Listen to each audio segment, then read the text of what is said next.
Buenos días, buenas tardes, buenas noches, damas y caballeros. Estamos el día de hoy con Hernán Garza en su programa Dos Miradas para hablar un poquito acerca del tema de Julian Assange y quizás si nos alcanza el tiempo también un poquito acerca de todos los nombramientos que ha hecho nuestra querida futura presidente, porque la palabra presidente es neutra, pero bueno, ya, más allá de eso. Yo quisiera que nos platicaras un poquito, Hernán, si me puedes apoyar. ¿Quién es Julian Assange y por qué ha hecho tanto ruido la noticia de que lo liberaron?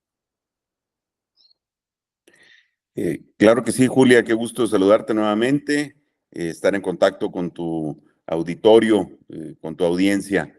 Sí, efectivamente, este lunes 24 de junio pasado nos despertamos con la noticia de que el periodista y hacker y creador de la plataforma Wikileaks, Julian Assange, que había pasado en una prisión de alta seguridad los últimos 5 años, fue liberado después de llegar a un acuerdo con el Departamento de Justicia norteamericano para declararse culpable de un cargo de espionaje y con esto obtener su libertad.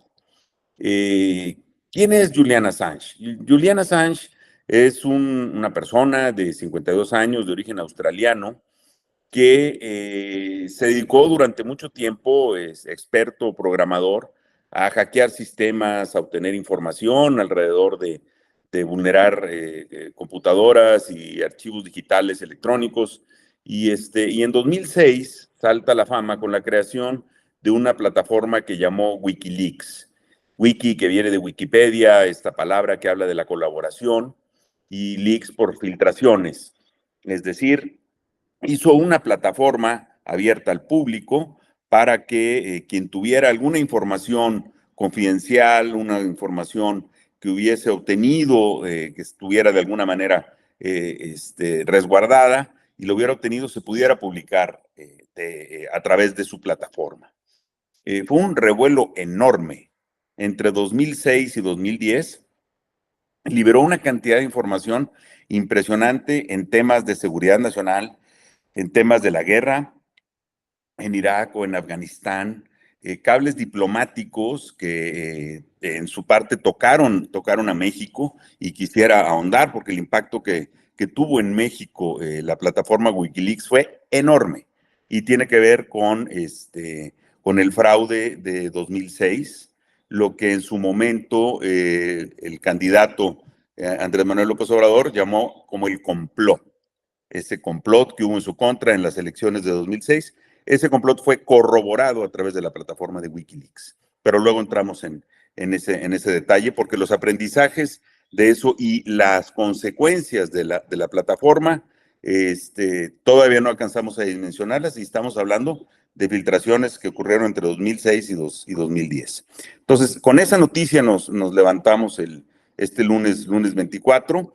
El hombre ahora ya está en Australia, tuvo que pasar a una de las islas de Marianas en el Pacífico para presentarse ante un juez, declararse culpable, escuchar su condena, una condena de 62 meses de prisión que ya había cumplido porque llevaba 5 años encarcelado, y en unas condiciones tremendas, por cierto. Estaba en una celda de 2 por 3 metros y estaba en aislamiento total 23 de las 24 horas del día.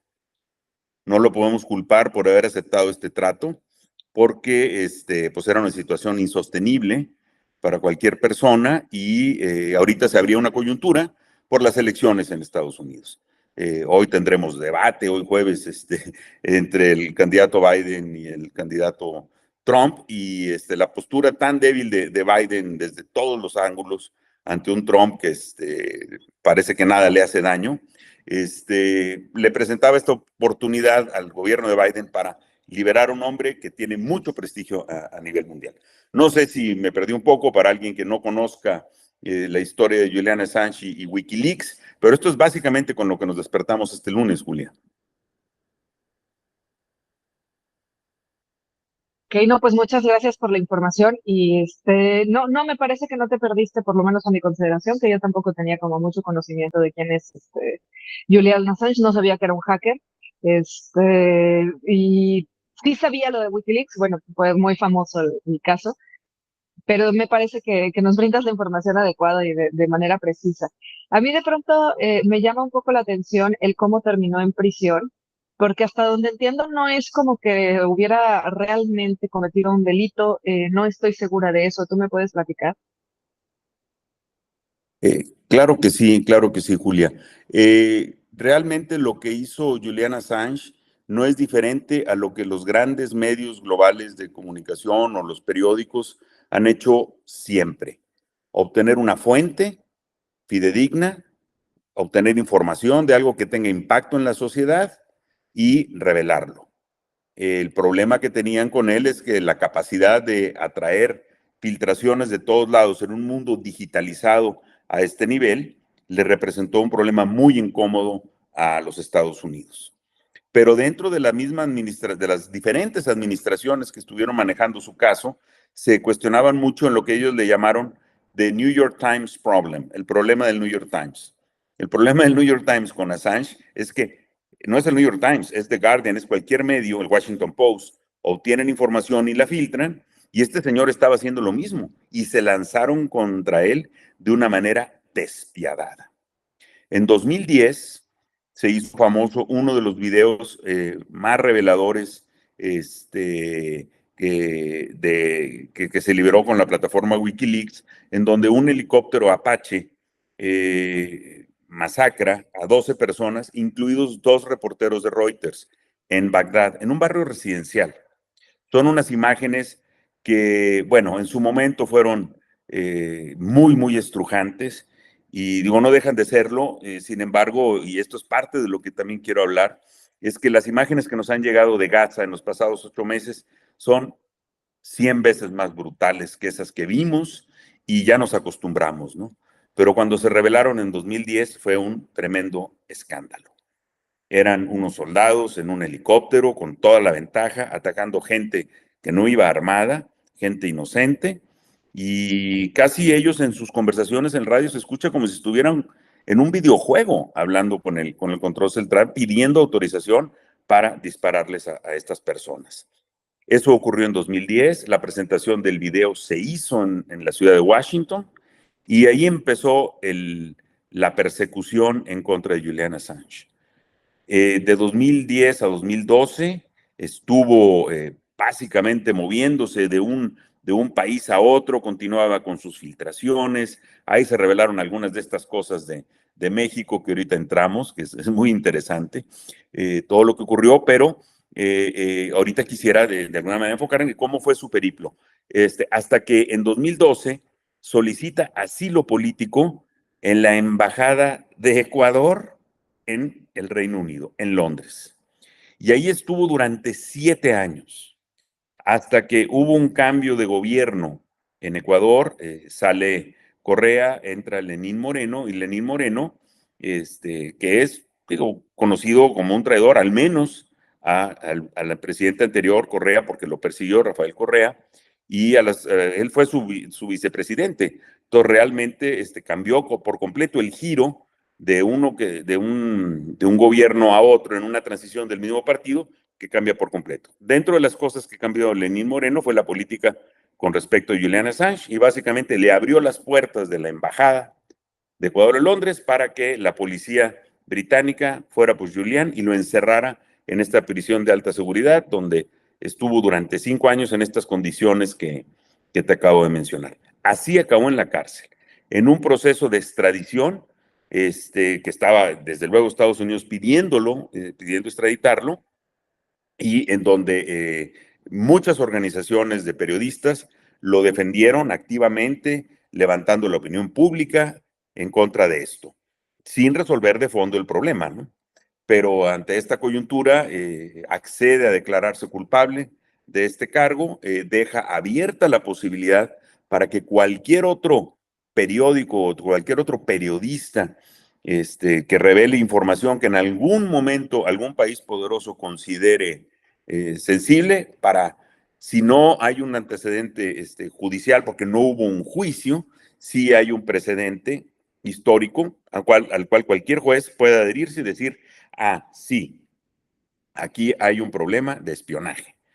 Entonces es donde donde estamos ahora, y ahorita las conversaciones éticas, las conversaciones de hasta dónde la transparencia y hasta dónde la seguridad nacional se vuelven críticas y salen nuevamente, ¿no?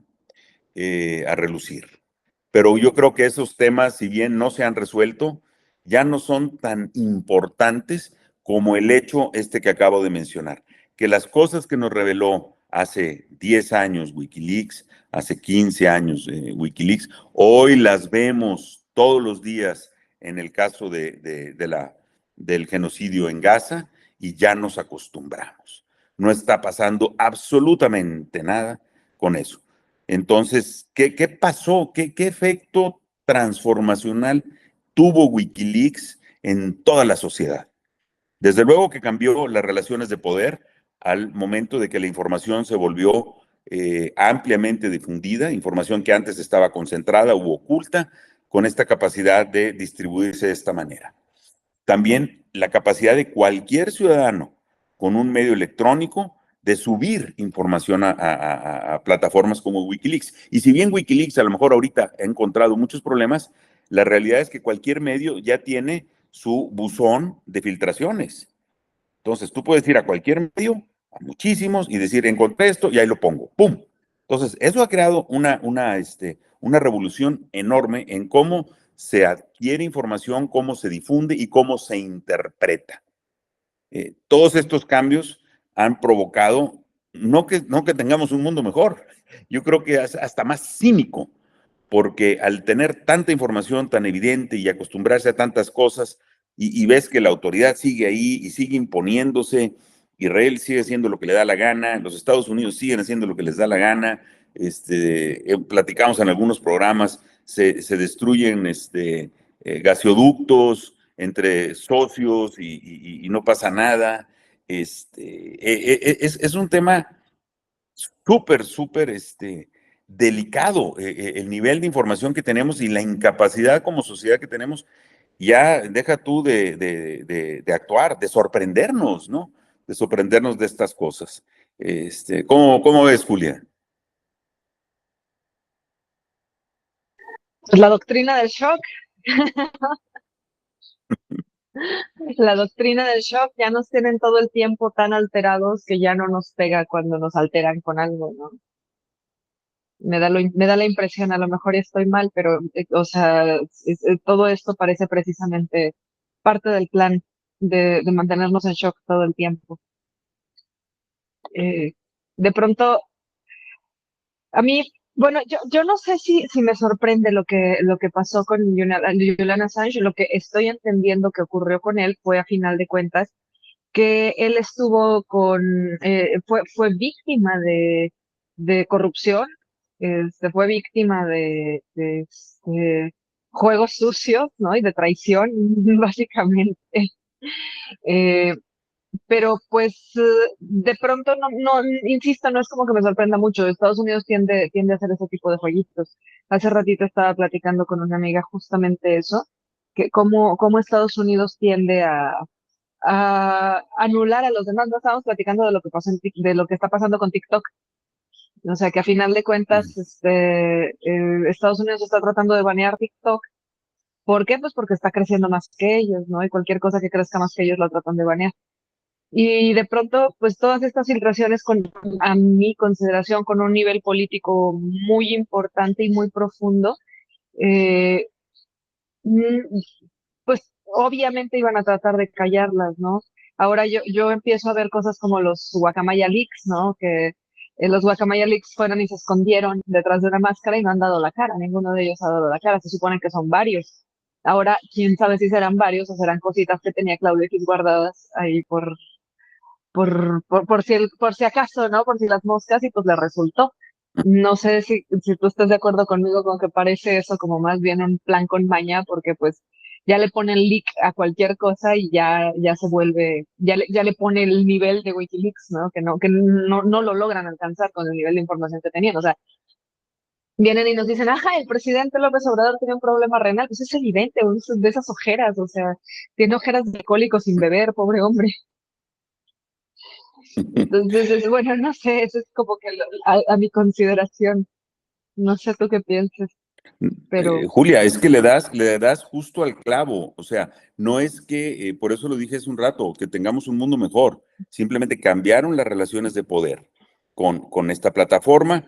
Ahora, ¿qué ha ocurrido? Que para contrarrestar esta cantidad de barbaridades hechas desde el poder, desde el Estado o desde las corporaciones, se cuestionó muchísimo la legitimidad de las instituciones y ahorita voy a ligarlo ya con México. Se cuestionó tanto la legitimidad de las instituciones que una manera de, de legitimar la ilegitimidad evidente es crear fake news, es crear plataformas apócrifas de wiki, como de leaks, ¿verdad? Como Guacamaya Leaks, que es una plataforma apócrifa en donde creas tú el fake news y como ya lo filtras a través de Guacamaya, pues tienes a la gente que quiere escuchar ese mensaje viéndolo ahí y les están metiendo información completamente falsa y luego acaban repitiendo una cantidad de barbaridades que es ya luego imposible conversar con estas personas, ¿no?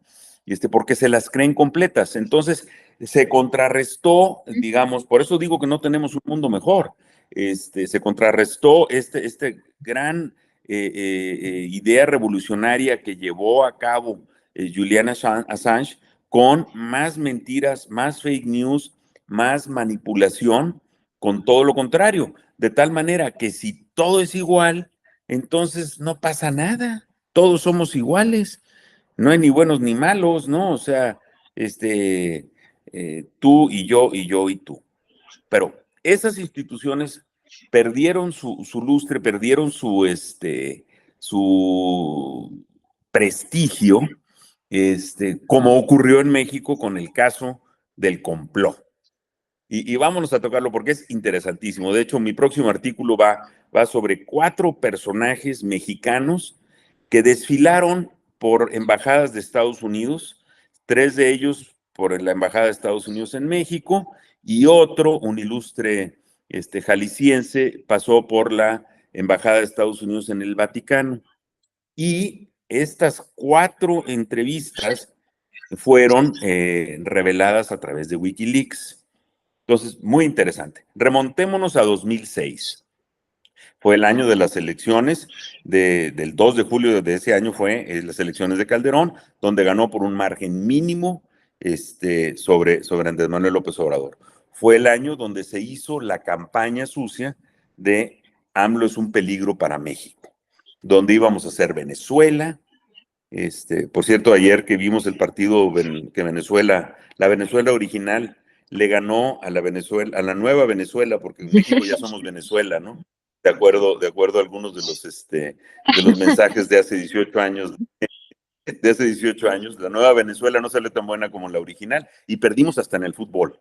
Claro que esto pues no es una selección nacional del bienestar, es un negocio privado, ¿no?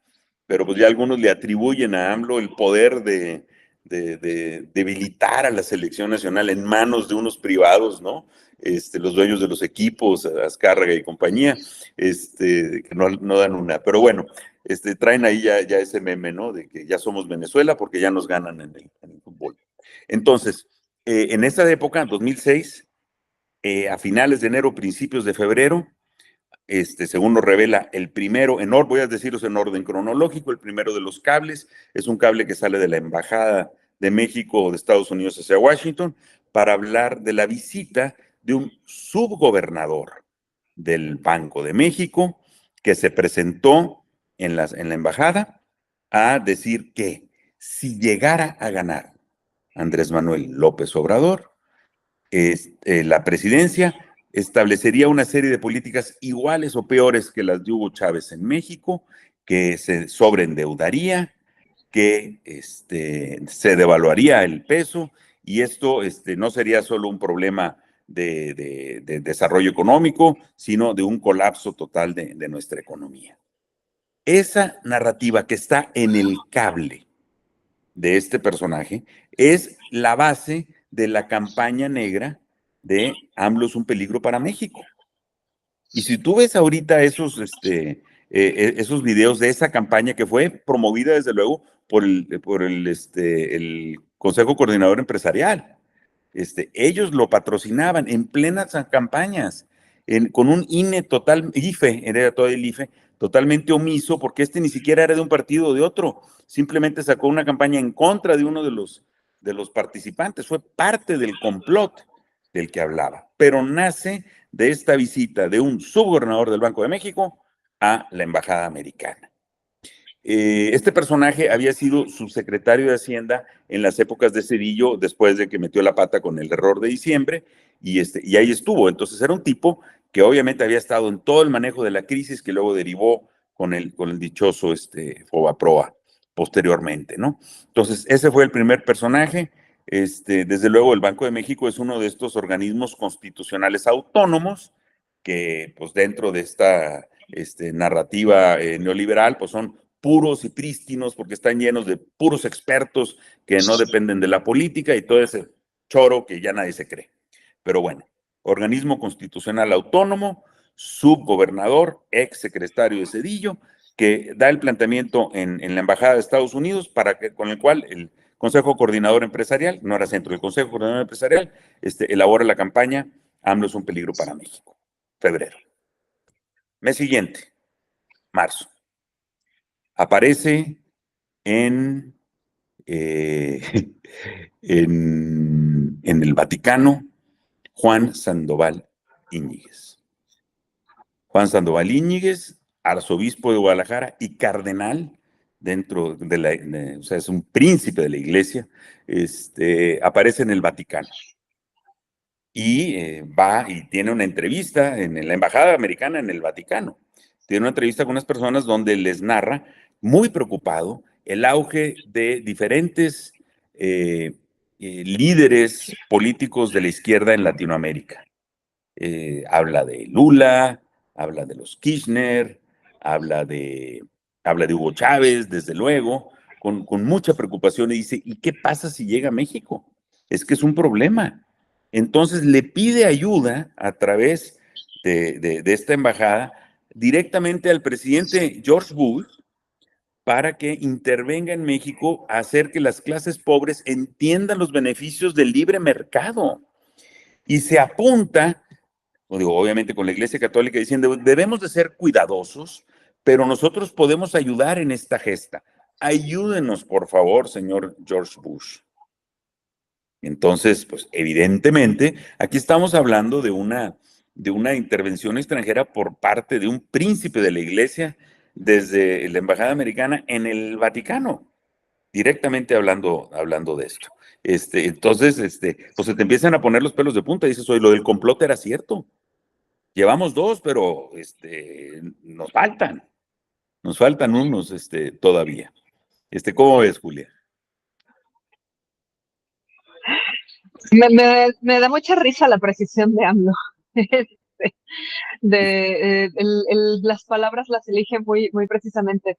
El otro día estaba escuchando a alguien, no me acuerdo si en Julio Astillero o en alguno de esos programas, que estaba diciendo precisamente López Obrador ve a distancia. Entonces, dice, o sea, él plantea las cosas ahorita para que le salgan dentro de 3 años. Y él sabe, ¿no? Sabe que está haciendo las cosas con mucha precisión. De pronto, yo sí, bueno, de hecho ahorita, aprovechando que estamos hablando de embajadores, yo te quería preguntar, porque no, la verdad es que tampoco he estado muy atenta a las noticias, entonces aprovecho y me informo contigo. Sobre lo que pasó, lo que pasó ahora de que pusieron a los priistas, bueno, a uno de los priistas de embajador de España. No estoy muy segura exactamente cómo que estuvo sale en la un cosa. evento. Déjame. Ajá. Sí, que lo acaban de nombrar. Juan Duarte, no, es otro. Embajador de México en España. Porque a mí me llama mucho la atención, o sea, como que López Obrador se está flexibilizando con esa gente. No sé si él ya lo traía de antes o está como ahí entrándole. No, mira, acaba de dar una entrevista muy interesante el presidente con los moneros del Chamuco. con Rafael Barajas el Fisgón, con José Hernández y Rafael Pineda Rapé. Este programa del Chamuco, que sale los domingos en Canal 11, Canal 22, que han entrevistado gente durante todo el sexenio desde diferentes ángulos, diferentes puntos de vista, artistas, activistas, políticos, funcionarios públicos, y finalmente el presidente les concede una entrevista. Y habla de eso el presidente. Uno de ellos, José Hernández, que fue, él es el Monero Hernández fue el que hizo el AMLito, ¿ok? Ajá, Este sí, muñeco tan simpático que ha sido la imagen, él hizo el AMLito, y hablaron de un cartón donde él lo criticaba por alguien que había seleccionado el gabinete. Y entonces el presidente se ríe un poco y le dice, mira, es que ustedes, pues como artistas, como moneros, como caricaturistas, ustedes son principistas, se van por principios, pero yo como político tengo que ser efectivo. Y en esa efectividad tienes que tomar decisiones. Y esas decisiones a veces no las entiendes desde el punto de vista de los principios. Entonces, el caso en particular, porque creo que sale una foto ahí el presidente Salinas, que como que venía de otro lado, porque todos los, incluido el embajador, todos andan así como que en mangas de camisa y el presidente Salinas va de traje, ¿no? Entonces se me hace que venía de una primera comunión y se coló ahí. No, no es cierto. Pero sí, sí sé a qué te refieres.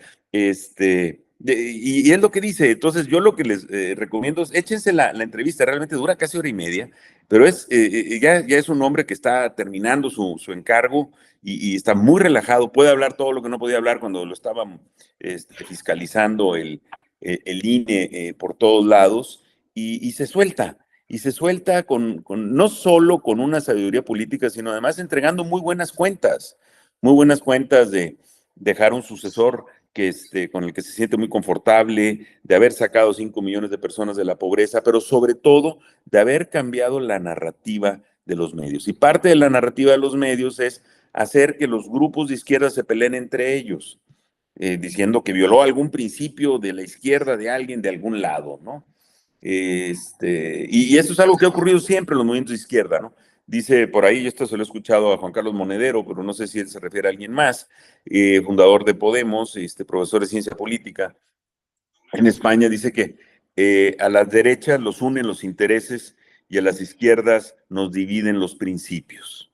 Entonces, esta discusión de que ya puso a alguien y yo estoy en contra y que no sé qué, pues es típica discusión que busca que no se haga un frente que haga cambios de raíz, que es lo que estamos viviendo, ¿no? ¿Qué ha logrado el presidente en México? Pues a pesar de todo este tipo de cuestionamientos y de decisiones que ha tomado y equivocaciones que ha tenido, porque vaya que algunos de los nombramientos que mandó él ya a la Suprema Corte le salieron contraproducentes, gente con la que pensaba que podría contar finalmente traiciona lo que él pensaba que era el espíritu del movimiento y se hicieron parte de este poder conservador que ahora solicitó el famoso plan C para cambiarlo, se ha equivocado. Entonces, creo que por ahí vale la pena echarle un ojo a ese programa. Está disponible en los canales de YouTube del Chamuco y lo podemos dejar como referencia aquí. Pero déjame seguirme con los Wikileaks y por qué las instituciones perdieron ese brillo a raíz de que esta plataforma salió. Porque ya vimos que, en este caso, un subgobernador del Banco de México, un organismo constitucional autónomo, que no tiene nada que ir a hacer a la Embajada de Estados Unidos, se para ahí. O sea, es donde entiendes de que si no eres espía, pues qué tonto debió haber cobrado, ¿no? Porque pues les dio información valiosísima, ¿no? El personaje se llama, ahorita te doy el nombre, José Julián Sidawi, ¿ok? Tiene nombre y apellido, existe, ha sido consejero de algunos bancos y grupos financieros, y por ahí ahora que salga mi artículo, pues va a venir la referencia a su hoja de vida, que en su momento Jonathan Keith, que también fue es su gobernador ya del Banco de México, nombrado por AMLO, hizo el perfil de los diferentes candidatos en ese entonces a a ser gobernador del Banco de México, ¿no? Entonces, y luego vimos también que un príncipe de la Iglesia Católica, esta institución religiosa con tanta influencia en México, sobre todo en ciertas zonas del país, pues también pide ayuda, intervención del gobierno de los Estados Unidos para educarnos que no entendemos los beneficios del libre mercado y ofrecer que ellos nos darán también en el catecismo, a lo mejor una plática de economía moral. No sé qué diablos querían hacer. Pero bueno, entonces, ya íbamos en marzo. Llega junio, 2 semanas antes de las elecciones. En este tercer cable aparece, ¿por qué no? El árbitro, el consejero del Instituto Federal Electoral del IFE, Arturo Sánchez Gutiérrez, que también visitó la sede diplomática de los Estados Unidos en la Ciudad de México y tenía, según lo narran, porque la visita es el 14 de junio, ¿ok? El cable se escribe, creo que el día 15, el 16, o sea, 2, 3 días después, y te narra con lujo de detalle lo que ocurrió la noche de las elecciones, Julia. O sea, este consejero además parece que era vidente, porque dice en el cable, la votación va a ser muy cerrada. Es probable que no publiquemos los resultados previos esa noche, sobre todo si está muy cerrada la elección. Tenemos miedo de que AMLO organice una protesta masiva, como lo hizo cuando el desafuero, que había sido en 2005, pero creemos que no va a ser posible que logre sostener una manifestación de ese tamaño durante tanto tiempo. Un profeta, pero ya tenían todo su plan. Le apostaban a no liberar resultados, a que amaneciera ya ganando Calderón en la mañana y aprovechar el prestigio que en ese entonces su institución y el Tribunal Federal Electoral todavía tenía. Entonces este amigo también se mete a la embajada, les cuenta todo este rollo. Jamás esperaron que esto se supiera, evidentemente, ¿no? Pero pues muy pronto, 5 años después, en 2011, ya lo sabíamos. Y así lo había declarado el presidente, esto es un complot. Y pudo sostener durante meses el plantón de reforma. Fue impresionante, impresionante eso.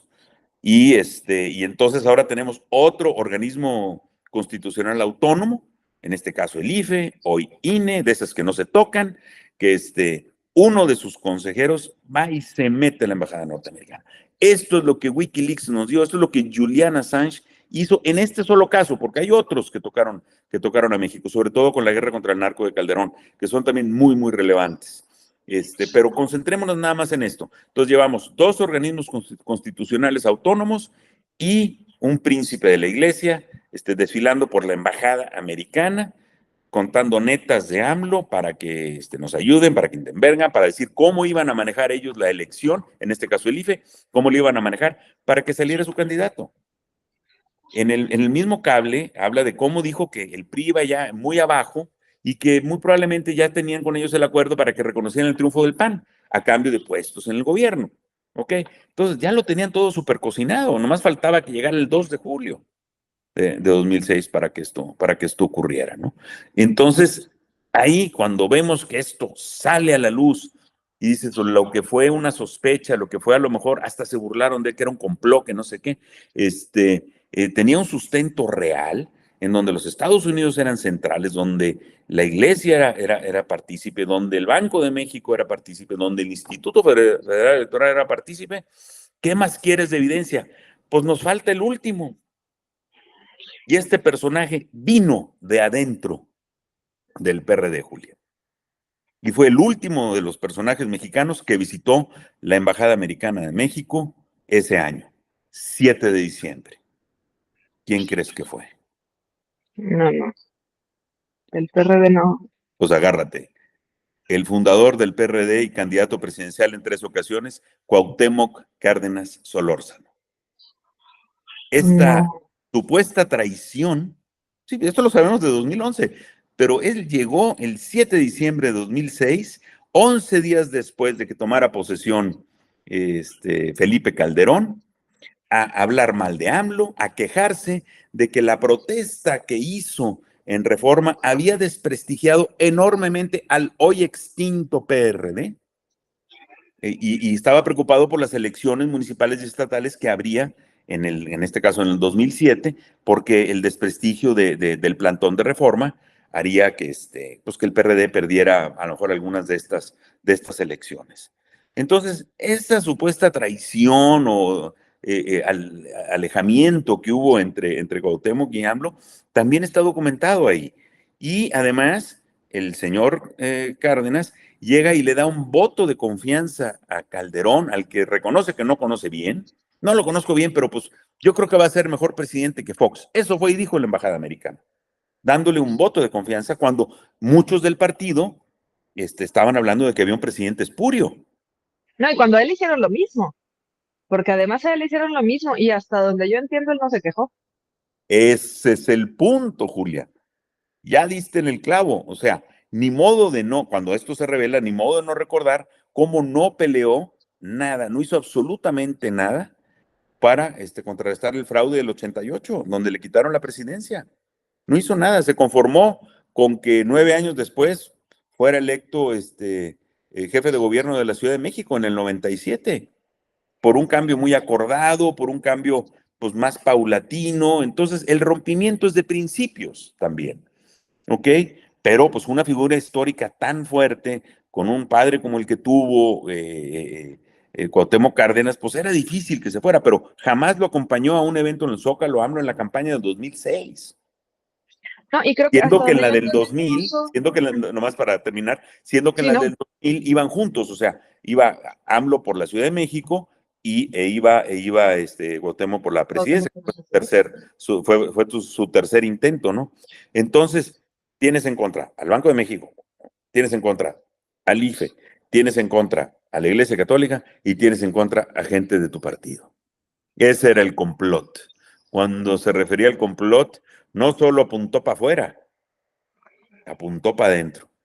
Esa es la gran aportación de Julian Assange a la vida pública de México en un solo tema. 4 cables, solitos fueron a la embajada, solitos dijeron lo que dijeron, y lo único que hizo Julian Assange a través de la plataforma es decir, miren nada más. Ahí perdimos la inocencia los mexicanos, Julián. sí, efectivamente. Sí, bueno, te iba a decir que yo, hasta donde yo tengo entendido, aunque yo ni estuve ni me acuerdo, pero hasta donde yo tengo entendido, el que lo defendió fue Cloutier, ¿no? Eh, En el del 88. Él no se defendió. sí, Fue sí, Cloutier el que salió y dijo. fue mucho más combativo Manuel Cloutier denunciando el fraude, aunque tampoco hubiera ganado. Fue mucho más combativo y se murió. Bueno, lo murieron, ¿no? Muere en un Estás, accidente, muere en un accidente. Y apenas te iba a preguntar, Cuauhtémoc ¿estás ahí sigue, tratando de ¿no? decir algo? Cuauhtémoc sí va a llegar, o ya llegó a los 90 años, creo. Entonces, esa es la gran diferencia entre uno y otro, Julia, pero creo que es momento de recordar estos cables y esta situación a la luz de la liberación de Julian Assange y de mi parte yo creo que es pues darle las gracias, ¿no? Gracias Assange, gracias Julian Assange porque nos abriste los ojos y no es de que hayan cambiado las cosas, pero ya no nos tragamos esos cuentos, ¿no? Bueno, hay gente que tiene una capacidad de autoengaño enorme, ¿no? Pero lo que hizo con estas revelaciones es que las dosis de autoengaño para obviar estas cosas sean tan altas que ya mucha gente no las tolera. Ujú. Se tiene que informar y teniéndose que informar, entonces, pues ve la realidad de otra forma y entonces ese discurso que estuvo tan vilipendiado del complot o todas las estrategias del modelo económico que tanto intentaron desprestigiar con AMLO es un peligro para México, no solo ya las experimentamos, sino que ya vimos que sí funcionan, ¿no? Entonces, gracias Julian Assange, porque hizo valer no solo esa denuncia del complot, sino cuando establece que al diablo con sus instituciones, el presidente también tenía razón. Esas instituciones que van están infiltradas por los norteamericanos y que, bueno, ni siquiera son como para encontrarse en un estacionamiento oscuro al estilo de Garganta Profunda. No, pásale a la embajada, papá, vente por aquí y aquí me platicas, te ofrecemos un cafecito. Yo escribo las notas y luego pues lo mando a Washington, que para eso me pagan, para eso vine a México, por eso estoy en este país. Qué miedo es la palabra. Yo, de pronto, a mí me agarran mucho, y ya lo que platicábamos la vez pasada, a mí me agarran mucho y me dicen que soy una conspiranoica. Yo no sé ni cómo explicarles, o sea, que es que ya te agarran la palabra conspiranoia o conspiranoico para desacreditarte. Y eso fue lo que le hicieron a López Obrador con lo del complot, es lo que estás diciendo ahorita, ¿no? O sea, lo que estabas diciendo hace un momento. Eh, pero de pronto sí como que no nos alcanzamos a dar cuenta de hasta dónde el descrédito mancha la realidad. El otro día estaba yo pensando en Chumel Torres, que esto es que pienso mucho en él cuando pienso acerca de lo que ya te he platicado antes del narcisismo político, porque es una estrategia muy usada en el narcisismo, ¿no? En el narcisismo que vive uno día a día con, no sé, la pareja, la familia, yo qué sé. Ese narcisismo es muy usado, la gente se desacredita, o sea, nada más burlándose de la otra persona, ¿no? Pues me burlo de tus creencias o de tus formas o de tu historia, de ti, o sea, en general, de lo que sea que me estés planteando y ya con eso ya te quité poder, ya te quité fuerza. Y precisamente estaba pensando en Chumel Torres el otro día, de cómo se vino abajo pero poco a poco, porque, o sea, y batallaron para tumbar a Chumel Torres, porque antes tenía mucha credibilidad, y esa credibilidad venía precisamente de las formas de desacreditar a los demás. Esas formas eran específicamente la burla y el catalogar al otro como loco cuando decía, oigan, creo que esto no está bien. Y es una forma de narcisismo político súper violenta. A mí me parece, no lo sé. Y de pronto, bueno, yo sí creo que tenemos que agradecerle a Julian Assange porque pone sobre la mesa un hecho y ese hecho es, podemos ponernos conspiranoicos porque están pasando cosas, aunque parezca que no, o sea, y eso de que parezca que no, nada muy por abajo del agua, pero ya cuando te pones ya cuando te pones tu busito y te pones a indagar y a investigar, te das cuenta de que sí y que es terrible además. Claro, claro, sí, yo creo que sí, Chumel es una de las reacciones a Wikileaks, buscando ridiculizar al oponente, creo que es un muy buen ejemplo, y también creo que para evitar la chumelización del debate político, porque estaba ya degradándose mucho, es que programas como este y muchísimos más de personas que utilizando las plataformas existentes salieron a dar su visión de la realidad, a contradecir directamente estas mentiras, a poner los otros puntos de vista, a explicar de alguna manera para ciertas audiencias. Y esto yo creo que es un fenómeno bien interesante, porque el modelo de Assange era, aquí están los datos crudos y se los hacía disponibles a los grandes medios y ellos iban por la información y investigaban y la interpretaban de su lado y luego la ponían disponible para el público en general. ¿Qué hemos hecho muchísimos de nosotros? Julia, tú ves a Julio Astillero, yo sigo mucho a Fabricio Mejía Madrid, yo escribo un También. artículo donde hago referencia a uno, tú haces un programa haciendo referencia de Julio que tiene información a lo mejor original o que le llega directamente de otras personas y llegamos a un siguiente nivel de personas que por el contexto donde nos movemos interpretamos, porque pues, las personas con las que yo me desenvuelvo pues tienen también cierto origen y ciertos sesgos, etcétera. Entonces digo, mira, lo que está ocurriendo por acá para nosotros nos impacta así. Y tú también se los pones a otras audiencias asá. Entonces lo que está ocurriendo realmente es un nivel de reinterpretación y digamos, microsegmentación, tú que estás metida en el marketing, de microsegmentación de los mensajes políticos que vienen de un origen que es poderoso, que tiene grandes impactos y los vas traduciendo hacia ciertos grupos. Y es como se logró esta cosa que le llama el presidente la revolución de las conciencias, en donde pues ya nada más, pues uno de cada 5 por ahí anda desbalagado, por otro lado, ¿verdad?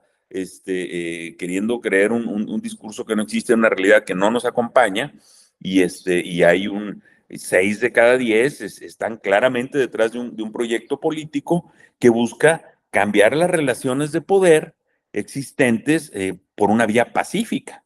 Esto es lo interesante, ¿no? De cómo este tipo de este modelo que crea Assange de obtener cierta información, ponérsela a alguien y que otros la interpreten y que llegue cada vez a más por un efecto multiplicador y reinterpretador a diferentes audiencias, ha funcionado. Una apuesta loca, si tú quieres, al principio del sexenio, cuando se decidió no tener el programa oficial y una hora nacional que fuera el Día Nacional o que fuera las 24 horas nacionales, los 365 días del año, no. Se trabajó con lo que había, los medios hegemónicos siguieron con sus programas, que cada vez menos gente ve, que cada vez gente les cree menos.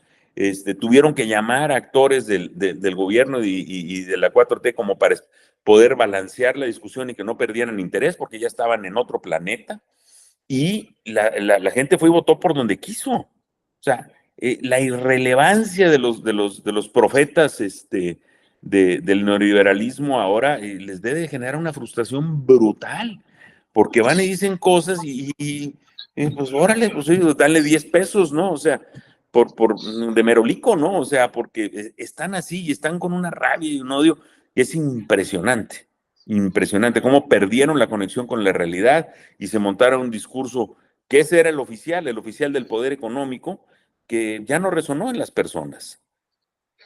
Sí, pues era lo que platicábamos ayer, no, bueno, ayer no, ayer, discúlpame, no, era lo que platicábamos la vez pasada, o sea, cómo estas personas se agenciaron durante décadas la verdad, ¿no? O sea, el cómo funcionaba la realidad y la visión de la realidad la tuvieron ellos durante décadas, por eso las benditas redes sociales, y por eso son benditas, ¿no? Porque a final de cuentas nos están permitiendo ver una realidad que durante mucho tiempo no vimos. O sea, yo me acuerdo mucho, y esto es una cosa que a mí me dejó muy marcada, la campaña de Fox, porque yo era una niña, yo tenía 12 años y yo siempre he sido fanática del marketing desde niña. Creo que yo veía la tele y me gustaba más ver los comerciales que los programas, porque pues sí, o sea, era ver pequeños cortitos que me decían cosas, mucha cosa en muy poquito tiempo, y eso siempre me gustó mucho. Entonces, de pronto, pues, o sea, a mí siempre me gustó el marketing y a mí me gustó mucho la campaña de Vicente Fox. Ya. Y yo me acuerdo mucho que cuando yo era niña yo caí redonda en la publicidad de Vicente Fox y mi mamá me decía, es que no sé. Yo le decía, sí, vota por Fox. Ella decía que es que ella quería votar por Cuauhtémoc. Y estaba como que, ay, no sé, mi mamá, o sea, no me explicaba, no se sentaba conmigo y me decía, mira, mija, no funciona así.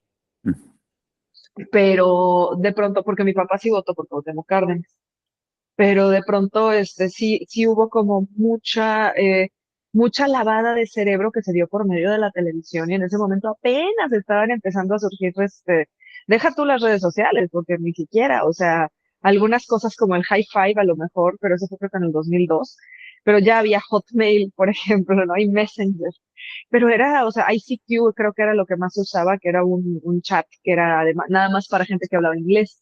Entonces no cualquiera lo podía usar y no era para que la población nos comunicáramos entre nosotros, ¿no? Entonces, de pronto, el recordar esa campaña y ver cómo efectivamente nos manipuló a todos a un nivel absurdo, ¿no? De que todo el mundo le creyó a Vicente Fox y nos fuimos con él. Y mira, pueden hablar muy mal de Vicente Fox, pero yo sí le agradezco una cosa y es que redujo la deuda externa y por mucho. Y después Felipe Calderón la volvió a incrementar, ¿verdad? Gracias. Pero sí de pronto no hizo pues como nada más relevante, o sea, más allá de lo de llegar y cambiar de partido, realmente ni siquiera, porque pues como a final de cuentas ahí fue donde se hizo el PRIAN, tampoco es como que hayamos terminado de tener al PRI, ¿no? De pronto ver las campañas de marketing que se hacen ahora, en donde, que a mí me gusta mucho el cómo cambió la publicidad política en ese sentido, que de pronto llega Adán Augusto y tapiza de pósters, tapiza de, ¿cómo se llama? Espectaculares. Y pues, o sea, él pensando que eso va a funcionar. ¿Por qué? Pues porque ha funcionado siempre. Y pues no, mi ciela, o sea, en este momento te equivocaste de población, te equivocaste de forma de comunicarte con nosotros, y fue el único que no vino a hablarnos de manera directa. Y bueno, Marcelo Ebrard pues, hizo sus cosas raras, o sea, como por ejemplo, pues bailar, bueno, que no entiendo tu objetivo y además no sabes bailar, entonces tampoco es como que tengas por ahí, o sea, pero entonces ya los vemos más como seres humanos, ya no son ya no son estas personas que hablan así, e incluso tú te puedes encontrar por ahí videos de Claudia en los que ella empieza a hablar así, y yo me imagino que ha de haber tomado clases de imagen personal para que le dijera que dejara de hablar como robot, para que le dijera que dejara de hablar como político, ¿no? Y entonces el político deja de ser esta persona perfecta detrás de un atril y empieza a convertirse en una persona normal que puede cometer errores, que la puede cagar y que de todos modos va a continuar haciendo las cosas que tiene que hacer. Y entonces todo la forma de comunicación del marketing político se modificó completamente y me parece que justo eso es lo que ha modificado también el cómo se comunican con nosotros, ahora sí que los comunicadores, ¿no? Que es precisamente, o sea, pues viene un Loret y pues ya todos lo vemos y decimos, bueno, ya viene un Broso, ¿no? Que siempre fue muy querido por todos, pero pues sabes que estás haciendo cosas que no nos gustan y bye. Y simple y sencillamente adiós, Broso. Y Carmen Aristegui, que era amadísima por todos, yo la seguí hasta que habló hasta que puso el documental de la Casa Gris, porque me pareció absurda la comparativa, absurda, o sea, tú ves los dos documentales, me imagino que los has visto uno después del otro, y la comparativa es absurda, o sea, en la casa gris te dicen así de que, ay, sí, 15 millones de pesos, ay, señora, una casa de 15 millones de pesos es que de verdad no es, digo, yo no los tengo, ¿verdad? Pero me refiero a no es para tanto, es una clase media regular, ¿no? Una clase media, a lo mejor y media un poquito alta. No es lo mismo ni comparativamente hablando, o sea, no hay una comparación con una casa de 80 millones. Y luego la forma de transmitir la comunicación del documental, que o sea, llegan, en el primero están toda la documentación y te explican exactamente qué pasa, en el segundo está la música como muy impactante y la voz muy estridente y como sensacionalista. Y entonces es obvio que quieren asustar, pero cuando tú empiezas a escuchar los datos, los verdaderos datos no tienen tanta importancia. Y entonces ahí fue donde yo dije, bueno, Aristegui ya perdió, ¿no? Y me perdió a mí, pero no nomás me perdió a mí, perdió a mucha gente, por muchos motivos diferentes. Uno de ellos fue que habló mal de AMLO, a mí no me perdió más, a mí no me perdió por eso, si no, pues yo no escucharía a Julio Astillero. O sea, yo no tengo bronca con que hablen mal de López Obrador. A mí bronca es que mientan y que engañen y que estafen y que hagan este tipo de manipulaciones. Y entonces van perdiendo poco a poco. Y hay gente que se queda con ellos, porque hay gente que se quedó con Aristegui. Incluso Chairos se quedaron con Aristegui, pero ya empezamos a ver eh, una, una manipulación mediática incluso en personas en las que confiábamos, ¿no? Como Aristegui, como Anabel Hernández, como Broso, que eran personas que parecían de izquierda y que parecían estar con el pueblo, y de pronto resultó que ahora ya ¿cómo decirlo? Sus intereses o sus perspectivas cambian, ¿no? Y se mueven como barco velero. Y pues sí preocupa eso. Definitivamente yo creo que eso se debe a la pérdida de la inocencia, que al ver que nuestras instituciones sacrosantas realmente se prestaban para defender los intereses económicos. O sea, los intereses económicos las crearon, los intereses creados las tienen ahí para darle una fachada democrática a las cosas, y en el momento que perdimos la inocencia, pues todos estos montajes se vinieron evidenciando, evidenciando como tal. Entonces, es sensacionalista porque ya nadie te cree, porque les has engañado tantas veces y es como ahí viene el lobo, ahí viene el lobo, ahí viene el lobo. Entonces, dices, ya no te creo, ya no te creo. Entonces, la gente elevó su conciencia política, bueno, una gran proporción de la gente elevó su conciencia política, las dosis de autoengaño ya no fueron apetecibles para una gran parte de la gente, y la gente que sigue viviendo en el autoengaño, que tolera grandes niveles mismo de hacerse tontos solos, pues sigue ahí amarrados, ¿no? Y no contrastan la realidad. O sea, no entienden por qué ganó Claudia Sheinbaum con 36 millones de votos. Piensan que somos tontos, 36 millones, que nos engañaron. Y es la única manera que se lo pueden explicar. Pero si ellos ya nos habían Tristemente, liberado, ¿no?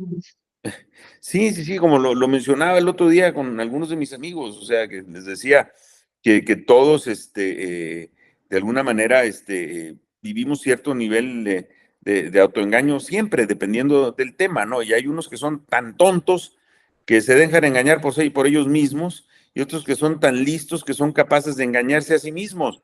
Y en realidad no es un tema de inteligencia, es un tema de prejuicios. Y si no te quitas esos prejuicios, o sea, si sigues creyendo en los Reyes Magos o en esos mitos, ¿no?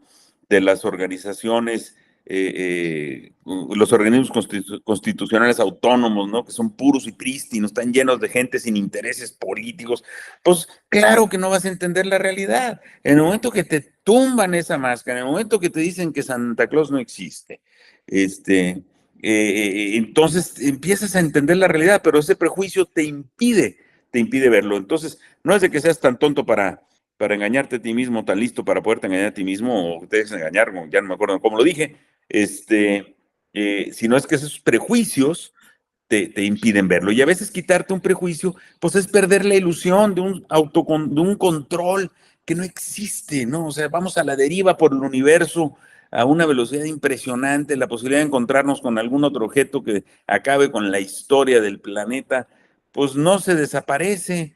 Pero pues eso, como decimos, no, pues es que mañana va a amanecer y va a salir el sol y entonces, pues ya me da cierto nivel de confort para vivir mi vida, ¿no? No voy a estar atormentado todo el día que nos pegue un meteorito. Pero para eso sirve el autoengaño, ¿no?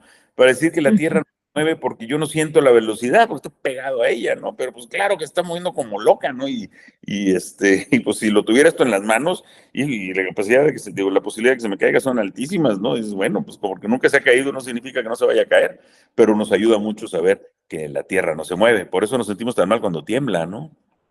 Claro, sí. Ujú. Sí, pues sí, es el autoengaño para vivir seguros de nosotros mismos. Y sí, tienes razón, a final de cuentas se nos cayeron las vendas de los ojos y ya no va a ser tan fácil, ¿no? Precisamente por eso lo que comentábamos la vez pasada. Pues sí, a Argentina se las aplicaron porque no les había pasado, pero a nosotros ya nos pasó Carlos Salinas, ya nos pasó Vicente Fox, ya nos pasó Peña Nieto, ya nos pasó Calderón. Entonces, a nosotros ya no nos va a pasar tan fácil porque ya nos pasó. O sea, es como la historia de la novia golpeada. O sea, a lo mejor y la primera vez sí termina con un golpeador, pero la segunda vez ya no. Sí, yo creo que es más que nos haya pasado. Yo creo que sí hubo una labor de formación política derivada por un lado, el esfuerzo de la mañanera, por otro lado, de esas desilusiones. Por eso, gracias a Assange, que lo que el presidente dijo se corrobora 5 años después. Como puede, regresa a la campaña de 2012 con un movimiento muy debilitado, todavía en las manos del PRD, pero también fue hasta cierto punto la gota que derrama el vaso, el dichoso Pacto por México.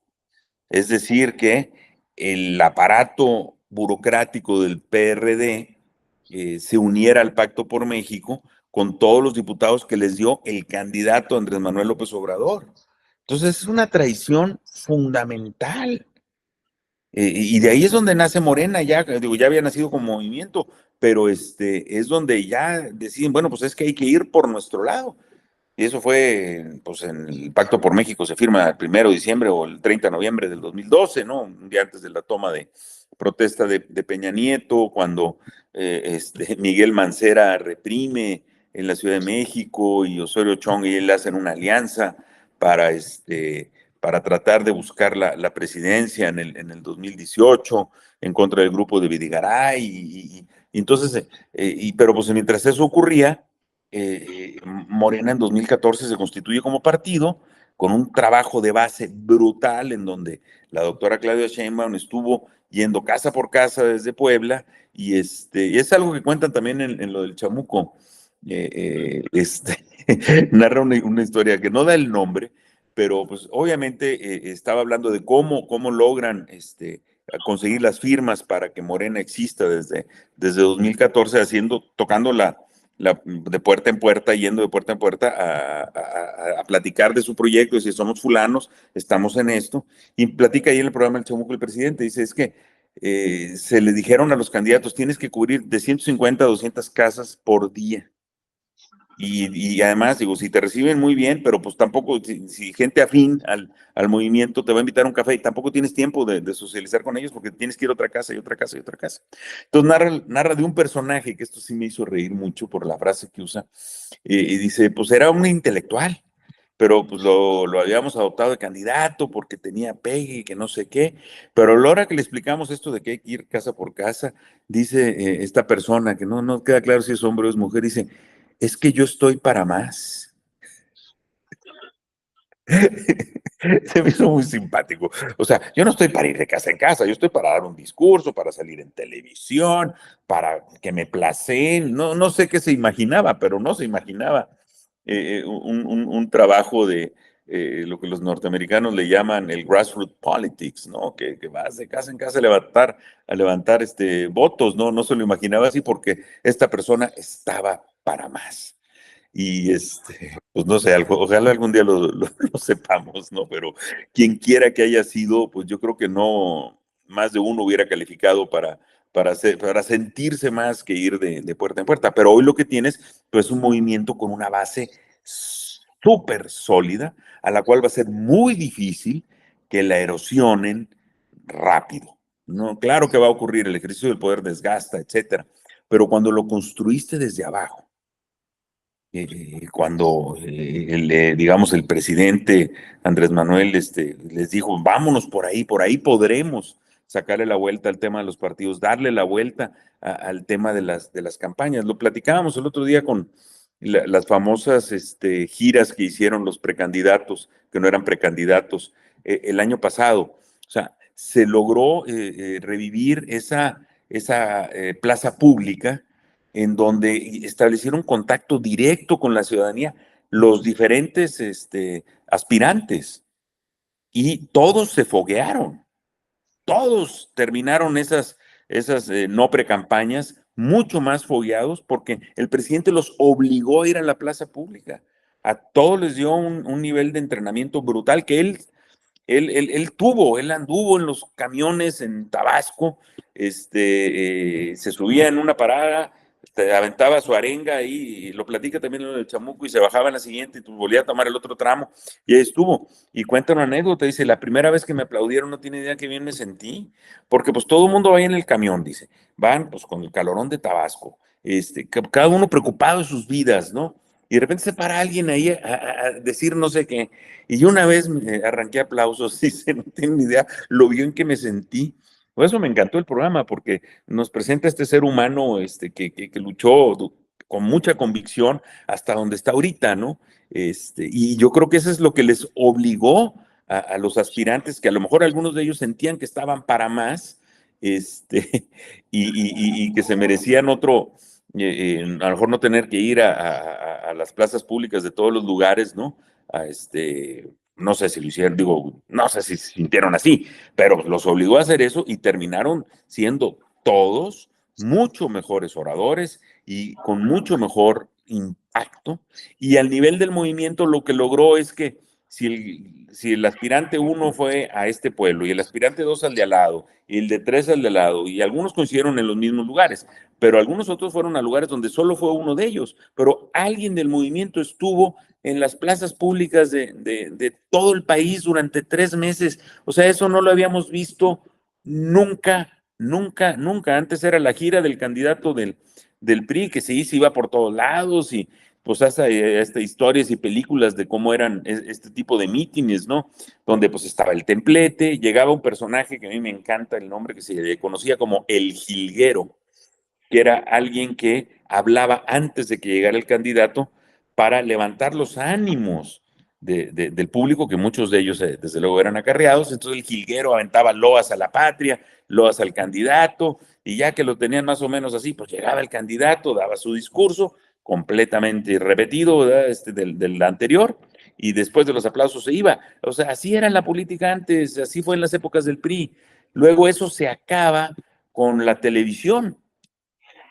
Que este es el otro, creo que ya comentamos en uno de los programas, Julia, el documental que se llama El Ingeniero sobre la campaña de Cuauhtémoc Cárdenas en el 2000, en donde unos asesores estaban ofreciéndole al candidato y a ciertos personajes en esa campaña del 2000 a manejarles la campaña a través de los medios. Es decir, le vas a tener más impacto, tú me das tu presupuesto, eran unos gringos, no sé, tú darme tu presupuesto y yo reconstruir tus discursos y ponerlos en los medios. Entonces tú ganar como yo hacer ganar a Bill Clinton, porque estas personas habían ayudado en la campaña de Bill Clinton con ese método, ¿no? Y al final están ahí los asesores, incluido desde luego Epigmenio Ibarra, estaba Lucas de la Garza, mi paisano, estaba y Manolo Ordorica, entre ellos, y Cuauhtémoc dice, no, voy a hacer campaña en tierra. Y ahí los ves trepados en un camión por todo el país. Sale ahí un Jesús Cuevas súper joven, en una imagen ahí sentadito, así como que en un banquito en el autobús. O sea, no había ni asiento para él, pero ahí va en la campaña, y saludando gente, y pasa el tren, y saluda a Cuauhtémoc. Entonces, o sea, eso no lo habíamos visto desde esa vez del 2000, porque ya 2006, 2012, pues fue mucho de televisión y todo. Sin embargo, AMLO sí estuvo recorriendo los municipios, sí estuvo haciendo ese trabajo y ahora mandó a los aspirantes y los hizo ejercitar esto. Y creo que eso es parte de renovarlo, porque lo escribí en uno de mis artículos, el impacto que tiene en una persona. Imagínate un niño que ve a alguien que va a su pueblo y le habla de los problemas que tiene y luego lo ve de presidente o de presidenta. O sea, en la conexión, el compromiso ese de ver cara a cara a la gente, contrafirmarlos ante notario público, ¿no? Como lo hizo el presidente Peña, pues es bien diferente. Aquí estás hablando del contacto humano, estás hablando de revivir esas relaciones humanas en una época toda digitalizada, donde todo es electrónico y despersonalizado. No, los obligó, lo regresó, porque pues, el señor presidente está convencido de que así funcionan las cosas. Y pues todo el mundo lo obedeció, porque dijo, pues así va a ser, ¿eh? O sea, pues bueno, pues lo hicieron. Pero pues ya que lo ven y ves el impacto que se logra, dices, oye, yo creo que tenía razón, nuevamente tenía razón, y es un ejercicio que vale la pena analizarlo, ver los impactos, perfeccionarlo y desde luego repetirlo. Y quien lo haga, no, a lo mejor no hoy, ni en 6 años, ni en 12, pero en 18, si lo hace y lo hace bien, ojalá tengamos vida, sobre todo yo, ¿verdad? Pues, de poder verlo, ¿no? De verlo nuevamente, pero pues es lo que es fascinante de este momento político que estamos viviendo, Julio. Sí, sí, de hecho, y pues tiene que ver mucho con la humanidad, ¿no? Con el ser humano que es, o con la persona que es Mm, López Obrador detrás, que a mm. final de cuentas a él le importa mucho el contacto humano, que le importa mucho el contacto físico, el estar ahí. Y mira, bueno, yo de manera personal a mí se me cayó. Cuando yo lo conocí en persona, fue a Saltillo. Y pues a mí me mandó una señora, me dijo, pásale este papelito, por favor, y pues yo me trepo en donde sea, ¿no? Entonces, pues sí, una señora así chiquitita, pásale este papelito. Entonces lo agarro y me trepé y se lo doy, y donde se lo doy, el gesto que yo recibí fue, pero lo agarró. Y ahí así me quedé así de que voy a votar por ti, pero me caes mal. Pero de todos modos, o sea, el que haya estado ahí, el que se haya preocupado por tener un contacto con nosotros, pero no es nada más eso, o sea, en una de las casas más activas de defensa de López Obrador, se llama Casa Tillahue en Saltillo. Esa casa está totalmente llena de arte y nos permiten hacer arte sin cobrarnos, o sea, sin comisiones, está padrísimo. Y yo siempre relacioné como mucho eso con él. Y eso hasta donde yo entiendo pasa en muchos municipios, que hay lugares en donde apoyan al arte, apoyan a la educación, apoyan a la gente, y son casas de la gente, no son casas de campaña, pero ahí mismo se gestan movimientos políticos que apoyan a López Obrador, y eso a él, a final de cuentas, lo levantó mucho, que tuvimos un contacto no directo con él, mediante estos espacios en los que nos permiten tener socialización y en el que nos permiten estar pues cara a cara. Y es cierto esto que dices, o sea, al final si tú te pones o sea, tú te subes al camión a que alguien te diga, a que te arengue, ¿no? No es la costumbre, o sea, tú vas ya muerto del cansancio o vas desmañanado a tu trabajo. No es como que tenga ganas de que me arenguen ahorita, ¿no? Es, es hasta raro, pero pues precisamente todo eso fue lo que a él lo construyó. Y tenía razón, porque él sabe perfectamente lo que está haciendo. O sea, López Obrador es un estratega. Podrá hacer lo que tú quieras, pero es una estratega. Lo hablo en el video de hate marketing. Tengo un video en el que hablo del hate marketing. Y precisamente una de las estrategias que analizo varias estrategias diferentes de diferentes personas que utilizan el hate. Pero López Obrador es a mí el que me parece más interesante. Y es con el que cierro el documental precisamente explicando, es que él utiliza el odio de las demás personas para crecer, esa es su estrategia. Y es sí, ódiame, pero habla de mí. No dejes de hablar de mí. Porque mientras tú estés hablando de mí, yo voy a estar yendo con la gente a que me vean y a que tengan contacto conmigo e incluso a cambiarles de opinión, que es una estrategia que yo utilizo. O sea, viene la gente conmigo, está enojada porque cómo te atreves a hablar mal de los jugos verdes, por ejemplo, ¿no? El otro día recibí un mensaje de una persona que de veras me dieron ganas de abrazarle y darle vitamina B12, porque viene y me dice, pero hasta de lo que me voy a morir, Hernán. O sea, me insultó a mi mamá, insultó a mi papá, dudó de mi sexualidad, me dijo que parecía lesbiana, me insultó terrible, me dijo unas cosas espantosas. Me dijo, porque tú te atreves a hablar mal de la cúrcuma y el jengibre. Y yo me quedé así de, en serio, yo pensé que era algún vegano, que los pobres animalitos, no sé, algo, no sé. Y de pronto, o sea, cuando leo su mensaje, sí digo así de que, híjole, ¿cómo te explico que en realidad el problema es que te falta vitamina B12 y por eso reaccionas de esa manera, ¿no? Porque a mucha gente le molestó que yo hablara del jengibre, pero ninguno se atrevió a insultarme. Entonces, a mí me dio como mucha risa esta situación, el nivel al que llegó esta persona.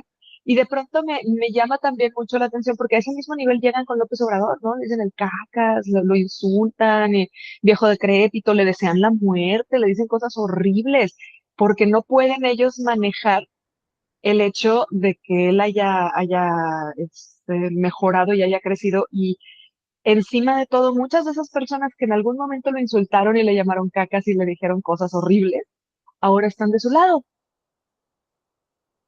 porque transformas el odio en otra cosa, que era lo que te decía. O sea, yo lo hago constantemente. Dialogo con ellos y los trato con dignidad, aunque ellos me insulten. Y es la misma estrategia de López Obrador, es una excelente estrategia.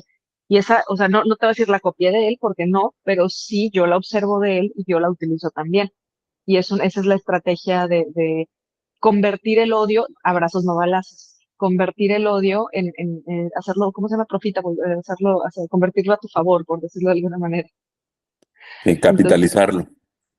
ándale, gracias, capitalizarlo. Entonces, pues eso, Hernán. Yo creo que ahorita a mí me da la impresión de que estamos en una época con muchas noticias todo el tiempo y todas importantes, ¿no? Y a mí me hubiera gustado, pero yo creo que ya se nos acabó el tiempo, que habláramos acerca del gabinete de Claudia, pero yo creo que lo dejamos para la próxima semana. ¿Qué te parece? Sí, a lo mejor vuelve a nombrar, digo, nombra nuevamente jueves de gabinete y ya tenemos unos 15, 16 de cuáles hablar. Bien interesantes los anuncios que hizo hoy, la continuidad del tema de los trenes, está por ahí. Raquel Buenrostro, sin duda, un personaje emblemático del combate a la corrupción. Se va ahora a combatir la corrupción adentro del gobierno federal, en la función pública. Qué miedo, qué Sí, miedo mis respetos. para los funcionarios públicos. Hay que trabajar. Yo que estuve ahí en el gobierno federal, sé lo que es la función pública y pues tienen gente súper capaz y liderado por un perfil como el de ella. Creo que va a ser fenomenal, pero hablemos de eso la próxima semana. Por lo pronto tenemos, yo creo que una semana muy, muy, muy positiva con la liberación de Julian Assange, recordando el por qué las instituciones ya no tienen el brillo que tenían antes, y no importa. Lo que pasa es que era puro brillo, no era de fondo.